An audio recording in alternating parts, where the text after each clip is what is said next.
Tuhan kami yang penuh kasih, sementara kami mempelajari firman Tuhan, bukakanlah hati dan pikiran kami melalui pimpinan Roh Kudus Tuhan, sehingga kebenaran itu terang di dalam hidup kami. Dalam nama Yesus kami sudah berdoa. Amin.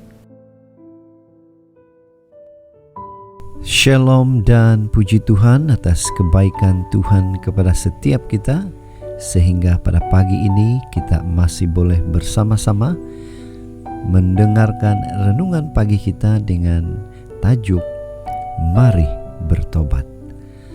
Mengapa dan bagaimana kita harus bertobat?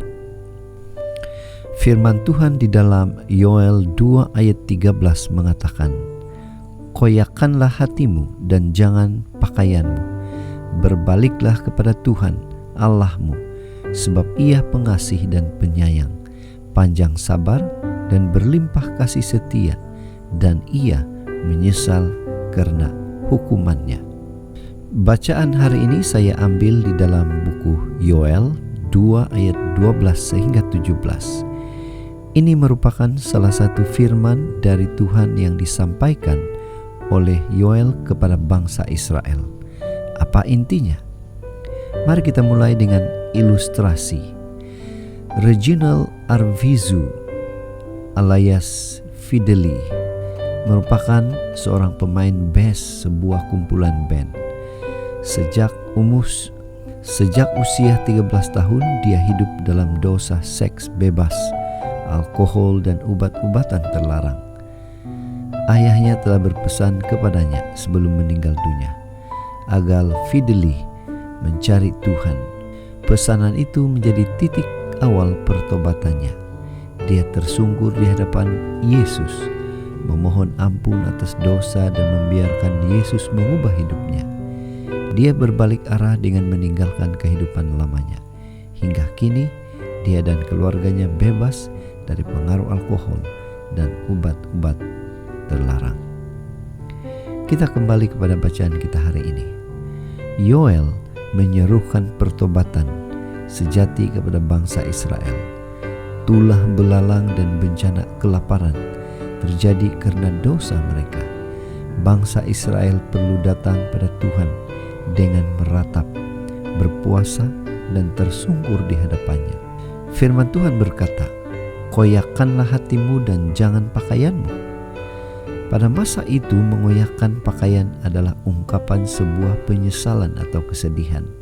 Namun Tuhan menginginkan hati merekalah yang dikoyakkan hingga hancur, karena Dia menghendaki pertobatan sejati yang lahir dari hati bangsa Israel. Apa aplikasi renungan ini untuk kita? Sesungguhnya Tuhan selalu menghendaki yang terbaik bagi manusia berdasarkan kebenarannya.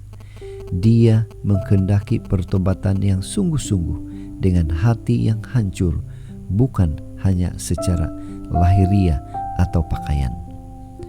Dosa senantiasa membuat hati Tuhan sedih dan hancur karena dosa merosak hubungan kita dengan Tuhan. Namun Tuhan itu berlimpah kasih dan selalu memberikan pengampunan dan memampukan kita memiliki hubungan yang kudus dengannya.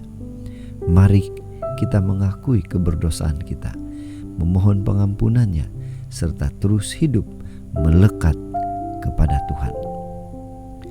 Jadi pada pagi ini marilah kita ingatkan diri kita bahwa pertobatan sejati akan menghasilkan hati yang mengasihi Tuhan dan perilaku yang menyenangkan hati Tuhan. Inilah doa dan harapan kita, dan mari kita terus bersyukur dan berterima kasih kepada Tuhan, karena Tuhan selalu menjamah hati kita melalui Roh Kudus supaya kita bertobat. Dan mari kita mohon kemampuan dari Tuhan supaya kita terus setia kepadanya. Mari tetap setia, tetap semangat, tetap positif untuk terus melekat dengan Tuhan. Tuhan memberkati. Mari kita berdoa.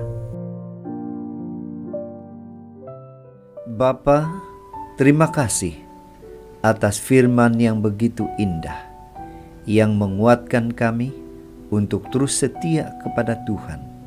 Dalam nama Yesus, kami berdoa. Amin.